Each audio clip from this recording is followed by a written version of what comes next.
นะโมตัสสะภะคะวะโตอะระหะโตสัมมาสัมพุทธัสสะนะโมตัสสะภะคะวะโต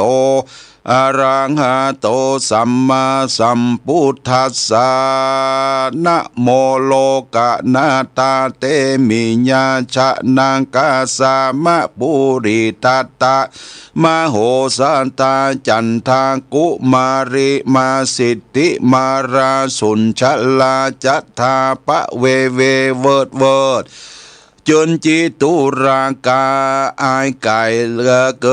ยวิตุระเวสสันตราปังกุอาหุเมยไม้สุตตะโสมาโจริสาโตเจละเลืองสะเปิงเอตัปปันสีมหาเตตัปปันสีมะกะมาจะคาระมาเลอามาสิอามาสิโนเอยปฏิตังมนุสสังเทโวโรหะนังยักขังปิสารักขังหิหะโรตปังสาตุจิตังอะมโนเนยพิลาโลมพิลายะรมสติมหาสติใจญะมหาชัยญะสิทธิมหาสิทธิสุตตะมหาสุตตะใจญะมหากะโรญะโควายะคินิวากินนะโกรวากินนะรีวาเวสุวรรณโนอินทติปตุปฏิวามาราธิปฏิวาวิลุนหะญะโขญะกินิวาปเตสะราชามหาจักรวติพุทธะปัจเจกพุทธอรหันตาสาวการักขันโตเสนติสวาหะโอมสิทธิการะสาธาระเนสปะปัทวีมหาสะสายเวยตองตวงเกิดกับปะสัพพะเทวะอนุรักขันโตสัพพะปัญญังยักขาปรายันตุตังสเปพุทธารกิโตนะมหังธรรมรกิโตนะมหังละตินทิวะมะตันติโนละลิงสะนะติงเวหะปัทวาเคิงคังพัสสะธรรมโนโรหะปปทาหิมวาสาจิตระภูตังคงหารากาศกอง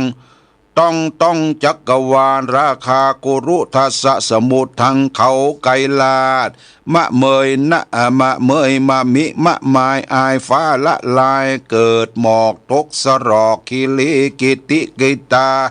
วิภวันติพรหมพิลาศพิษณุทวิติสาวัตถิสระมัตตโนโสวัตถิติมหาหูละมลังวันนังติตังจะยะโขยะขะโตวามะโรหิทุกรังสุโรมหาสุโลชโยมหาชโนธรณีมหาธรณียักขาปัตวีมหาวิสาสวงหายโอมนะโมนะรายะยักขาทิตะสุริจะปุณณาการุณิยาสมหายักขากาละอุปราภัสสมาธิปะเสนามหายักขาเสนาหราริดีกะกัมปราเสตะมหายักขามหายักขากุเวละชัตตราชวิลุณวิโลปัคคะ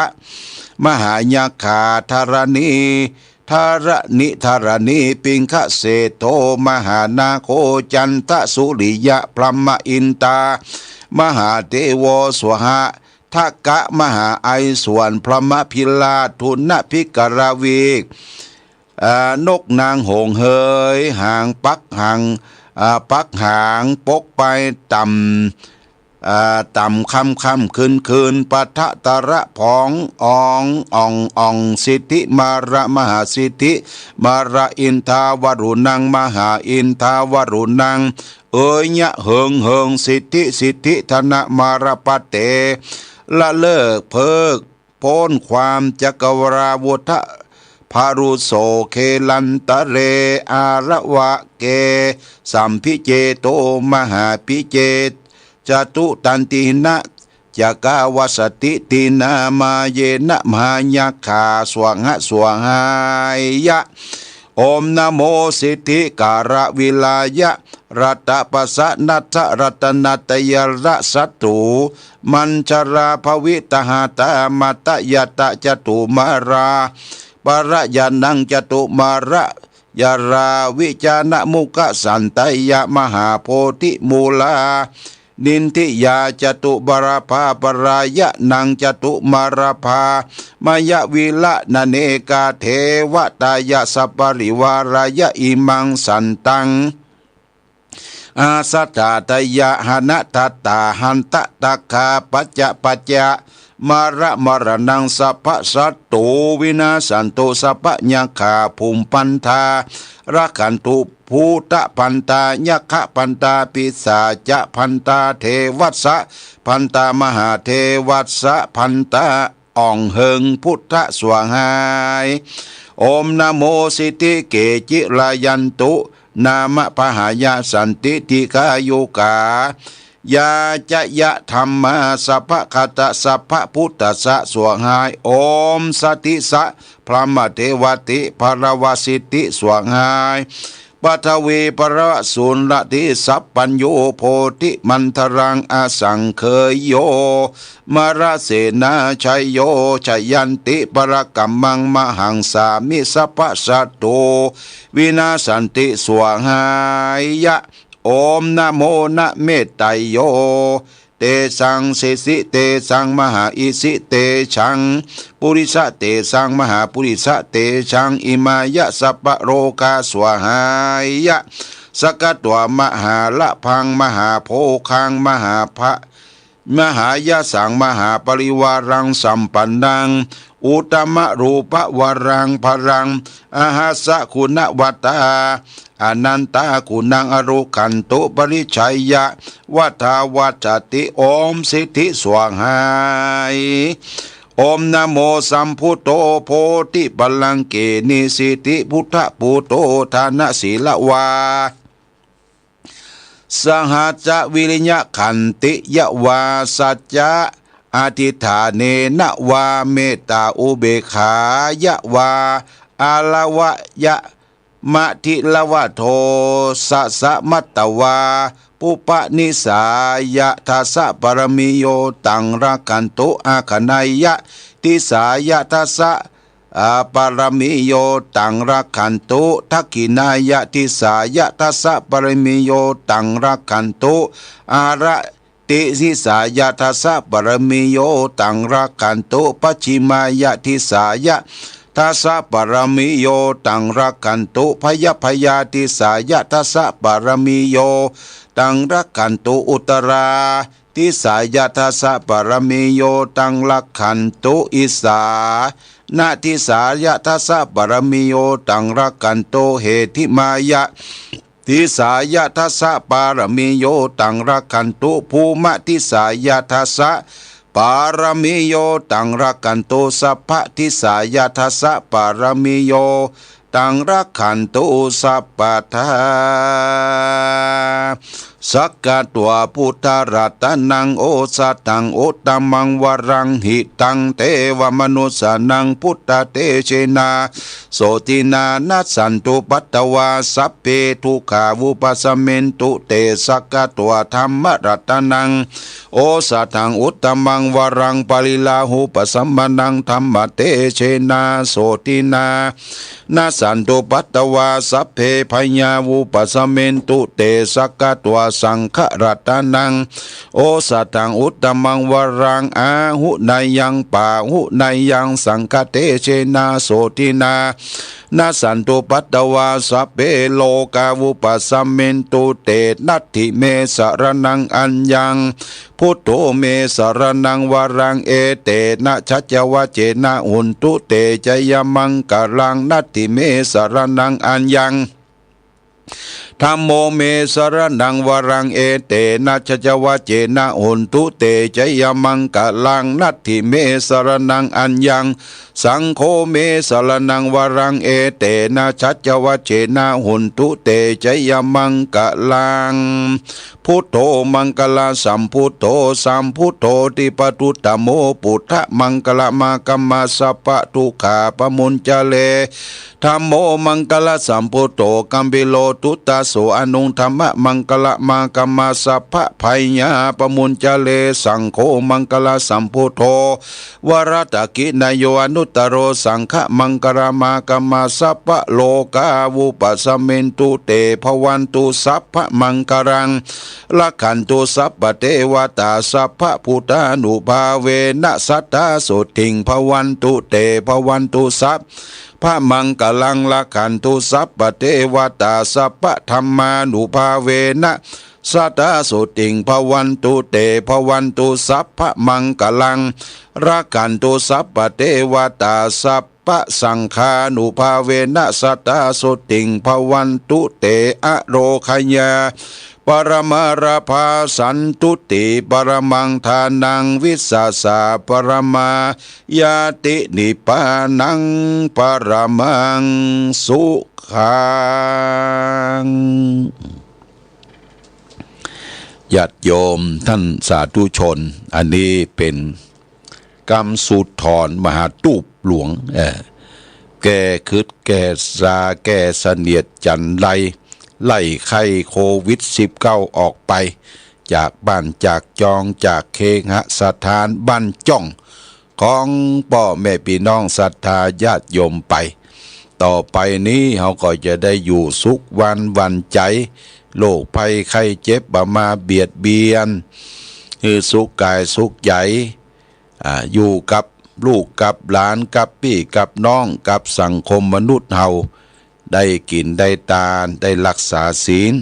ได้ปั่มเปงเจริญศีลธรรมกรรมฐานกัมโจวรพุทธศาสนาขององค์พระสัมมาสัมพุทธเจ้าคือการกุ้งรุ่งเรืองยิ่งขึ้นไปอาตมาภาพก็ได้นำธรรมะมาเทศน์วันนี้ก็ชื่อว่าใจยะมงคล38ประการซึ่งเป็นมงคลญาติโยมอย่างเช่นว่าอาเสวนาจะพารนังปันติตานันจะเสวนานี่เป็นข้อต้นไม่คบพลพาลไม่คบพลพาลคนชั่วคบบัณฑิตท่านผู้รู้เป็นมงคลนะบูชาจะปูชนียาตังเอตัมมังกรมุตตมังบูชาบุคคลที่ควรบูชานี่เป็นมงคลนะญาติโยมบูชาบุคคลที่ควรบูชาคุณพ่อคุณแม่คุณครูบาอาจารย์พระพุทธพระธรรมพระสงฆ์สิ่งที่เราเคารพนับถือเป็นมงคลเป็นมงคลในญาติโยมแล้วก็มาตาปิตุอุปัฏฐานังเอตัมมังคารมุตตมังเราได้ตอบแทนบุญคุณให้แก่บิดามารดาผู้มีอุปการะคุณก็เป็นมงคลกับลูกกับเต้าในมงคล38ที่ได้สาธยายไปพ่อแม่เรียกว่าอานากุราจะกัมมันตาเอตัมมังกลมุตตมังพ่อแม่ได้เกื้อกูลอาดูลต่อลูกต่อเต้ากำเนิดลูกเต้ามาแล้วบ่เอาไปทิ้งไปขว้างเลี้ยงดูส่งลูกเต้าห้ามเรียนศึกษาจนได้จบปริญญามาก็เป็นมงคลกับพ่อกับแม่เด้อเนี่ยญาติโยมการได้ฟังธรรมะตามการตามเวลาเช่นว่าญาติโยมได้ฟังธรรมะตู้เจ้าเปิ้นเทศนาในวิทยุในคลื่นต่างๆนั่นเป็นมงคลนะญาติโยมนะเป็นมงคลเราได้ฟังธรรมะได้ศึกษาเป็นปหุสัจจะได้สดับรับฟังก็เป็นมงคลหนึ่งในมงคล38ความอดทนก็เป็นมงคลได้หันตุเจ้าพระสงฆ์สมนัญจะเอตัมมังก็เป็นมงคลได้ฮือตานตามการตามเวลาก็เป็นมงคลนี่มงคล38ก็ได้สาธยายฮือท่านทั้งหลายได้ยินได้ฟังจบไปเป็นปริโยสารการเป็นที่เรียบร้อยอาตมาก็ต้องคุลีนะ เวลารับกินรับทานเพิ่นจะมีขันกีฬาเพราะว่าขันกีฬานะเภสัชญาติโยมแต่มันเป็นเภสัชเรื่องยาสูบยาสูบยาแต่เป็นยาแต่เป็นใจสูบเมื่อสูบยาตัวเนี้ยมันไปทำลายปอดทำลายตับทำลายร่างกายเฮาก็สูบไปเนี่ยทำให้กระเพาะเป็นแผลญาติโยมเมื่อกระเพาะเป็นแผลแล้วเวลาเฮาไปเต้ทำใช้เวลาสักชั่วโมงเนี่ยมันจะตีขึ้นหน้าอกตีจุกขึ้นหน้าอกจุกขึ้นที่เสียดท้องเขาเนี่ยนะเข้าไปแต่หัวใจตึกเนี่ยมันเป็นโรคภัยไข้เจ็บเกิดขึ้นแล้วก็โรคกระเพาะเนี่ยบ่ยอมหายมันเป็นแผลก็โดยปัจจัยเหตุที่ได้ไปสูบบุหรี่ก็ไปหาหมอก็บอกว่าท่านถ้าอยากจะให้มันหายขาดจริงๆนั่นจะต้องละลดเลิกเหล่านี้ที่เป็นพิษเป็นภัยเป็นควันก็ไผบ่ได้เอายาอย่างมาตัดมาละมาเลิกตัดสินใจเด็ดขาดญาติโยมนะตัดสินใจเฮาบ่เอากำมันละพอดีก็เฮาก็บวชพาดฤดูร้อนทุกปีก็สอนพระสอนเน้นว่ามันเป็นผีร้ายมันเป็นเสียเย็นกัดกินเฮาเรื่องบุหรี่เรื่องอย่างเนี้ยมันเป็นเหตุเพศภัยว่าจะไปสูบมันถ้าสูบมันเป็นฐานเริ่มต้นของยาเสพติดบุหรี่เป็นชั้นประถมกัญชาฟินเป็นชั้นมัธยมเป็นชั้นมัธยมกัญชาฝิ่นกาวเนี่ยเป็นชั้นมัธยมเฮโรอีนยาบ้านี่เป็นชั้นอุดมศึกษาถ้าจะได้ไปต่อปริญญาก็ไปต่อปุ๊บบางขวางยูนิเวอร์ซิตี้ญาติโยมไปต่อบางขวางเพิ่นจบจากบางขวางได้ใบประกาศมาแล้วที่นี่ประกาศอยู่ที่ไหนอยู่ที่หน้าอกไปซับเสือเพ่นไปซับอินทรีใบประกาศอยู่ที่ไหนอยู่ที่แข้งที่ขาที่ข้อมือที่ลำแขนอันยังคือมังกรนี่เป็นใบประกาศจากบางขวางจากคุกจากตารางออกมามีความรู้เต่าใดไปสมัครงานเป็นตำรวจเป็นทหารที่ไหนมันมีต่ำนิและญาติโยมเปิ้นว่าเป็นนักเรงมาก่อนเป็นนักเรงเปิ้นบ่เอาบรรจุเป็นข้าราชการเนี่ยญาติโยมข้าราชการที่มีรอยสักในปัจจุบันเนี่ยก็คือหลังจากที่ได้เข้าบรรจุแล้วเป็นตำรวจเป็นทหารเป็นครูบาอาจารย์ยิ่งเป็นข้าราชการตำรวจทหารเนี่ยเด็ดขาดบ่ใช่ทหารเกณฑ์ตำรวจคือเกณฑ์นี่มาเป็นหยังถ้าจะสมัยพักเป็นนาย10นาย100นี่ญาติโยมเปิ้นตรวจร่างกายถ้ามีรอยสักนี่เปิ้นบ่เอาอาตมาก็มีรอยสักญาติโยมรอยสักข้างหน้าแข้งนี่ก็ซับไว้สมัยเป็นละอ่อนมาครบบ่เข้านะสักหลังมือสักมึกหลังมือเนี่ยเอาไว้ตีเปิ้นแตกพุทโธแล้วก็สักจักกิ้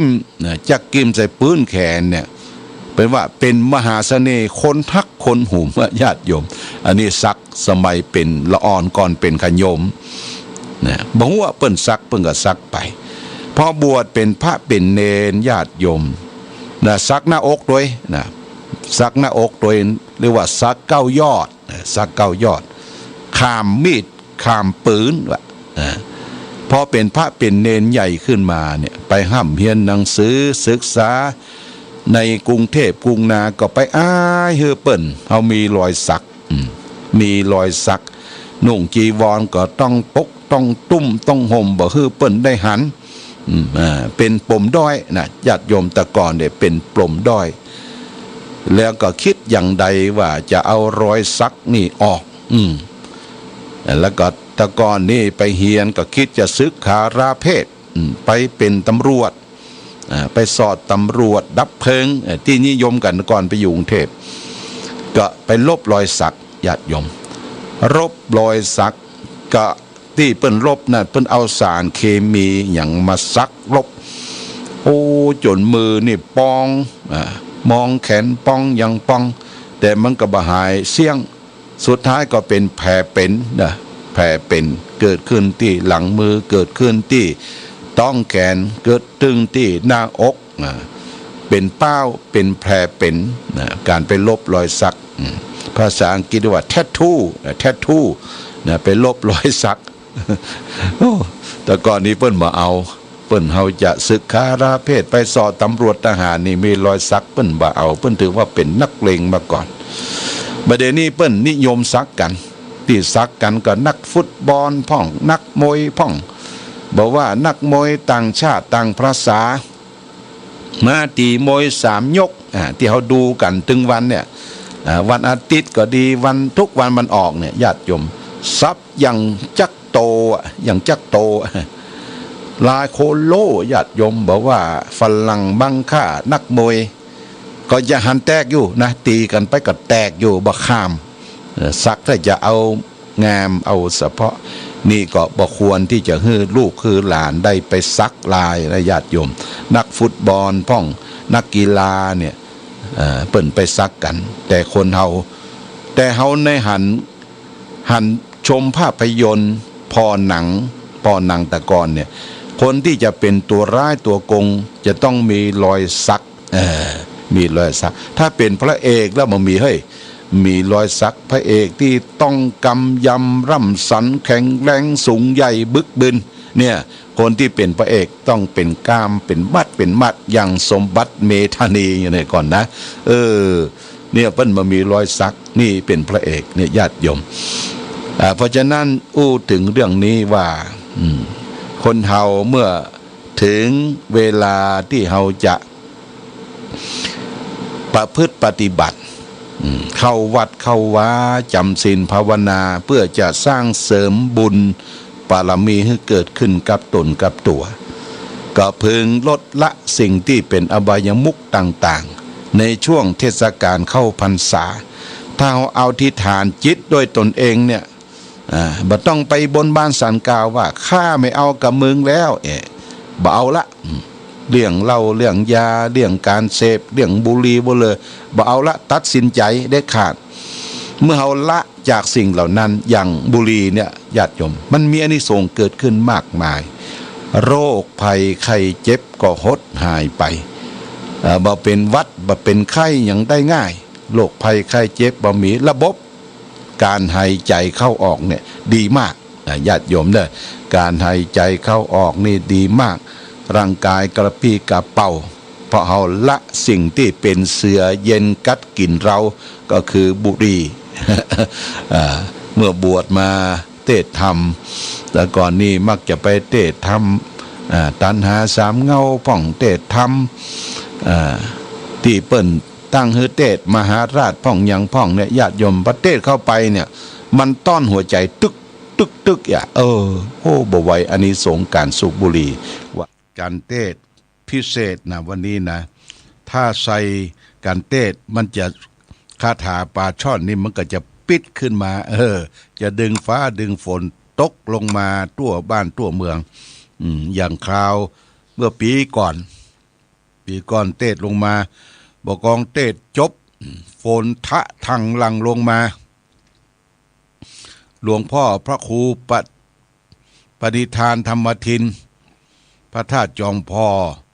โทรศัพท์มาปุ๊บบุรีเนี่ยเวลารับกินรับทานเพิ่นจะมีขันกีฬาเพราะว่าขันกีฬานะเภสัชญาติโยมแต่มันเป็นเภสัชเรื่องยาสูบยาแต่เป็นยาแต่เป็นใจสูบ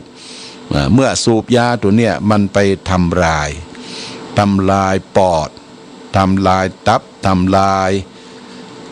ร่างกายเฮาก็สูบไปเนี่ยทำให้กระเพาะเป็นแผลญาติโยม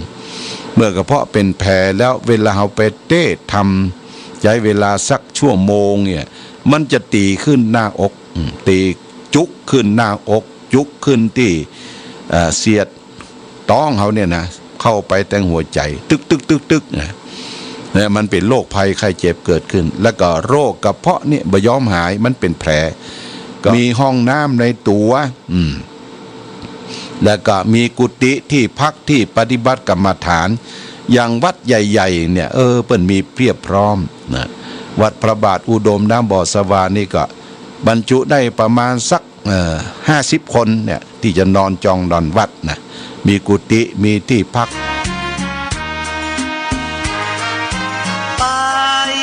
วัดทำบุญสุนทาน